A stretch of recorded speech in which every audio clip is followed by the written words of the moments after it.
ലാൽമീഡിയയിലാണുള്ളത്. ഏകദേശം വർക്ക് തുടങ്ങി രാവിലെ തന്നെ. വൈകുന്നേരത്തേക്കിന് നമുക്കൊരു ഔട്ട് എടുക്കാൻ പറ്റുമെന്നാണ് വിശ്വസിക്കുന്നത്. റെൻഡറിങ്ങിന് ഇടണം, അതാണ് അതിൻ്റെ മെയിൻ കാലതാമസം. അപ്പം വൈകിട്ടത്തിന് ഒരു ഔട്ട് എടുത്ത് നാളെ രാവിലെ തന്നെ റീസെൻസറിന് സബ്മിറ്റ് ചെയ്യാൻ പറ്റും എന്ന രീതിയിലാണ് ഇപ്പം വർക്ക് മൂവ് ആയിക്കൊണ്ടിരിക്കുന്നത്.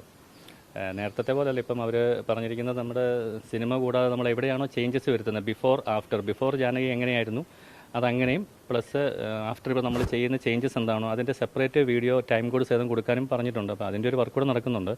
പ്ലസ് പറഞ്ഞ പോലെ ജാനകി വി എന്നുള്ള ടൈറ്റിൽ മാറ്റേണ്ട ഒരു പരിപാടിയുണ്ട്, അത് VFX നടന്നുകൊണ്ടിരിക്കുകയാണ്. അപ്പോൾ അതോടെ വരുന്നതനുസരിച്ച് ഇപ്പോൾ നമ്മളിവിടെ സൗണ്ടിൻ്റെ വർക്കാണ് ചെയ്യുന്നത്. വൈകിട്ടത്തെ നമുക്ക് കൊടുക്കാൻ പറ്റുമെന്നാണ് നമ്മൾ കരുതുന്നത്. വൈകിട്ട് റെൻഡർ ചെയ്ത് ഔട്ട് എടുത്ത് നമുക്ക് നാളെ രാവിലെ റീസെൻസറിന് കൊടുക്കാൻ പറ്റുമെന്നാണ് കരുതുന്നത്. ഇന്ന് വൈകിട്ടത്തേന് നമ്മൾ ഏകദേശം പറഞ്ഞ പുതിയ റീസെൻസറിനുള്ള പുതിയ കണ്ടൻറ്റ് വൈകിട്ടത്തേന് നമ്മൾ ഫുൾ ഔട്ട് എടുത്തിട്ട് നമുക്ക് നാളെ രാവിലത്തേന് റീസെൻസറിന് സബ്മിറ്റ് ചെയ്യാൻ പറ്റുന്ന രീതിയിലാണ് ഇപ്പോൾ കാര്യങ്ങൾ കോർഡിനേറ്റ് ചെയ്ത് മുന്നോട്ട് പോയിക്കൊണ്ടിരിക്കുന്നത്.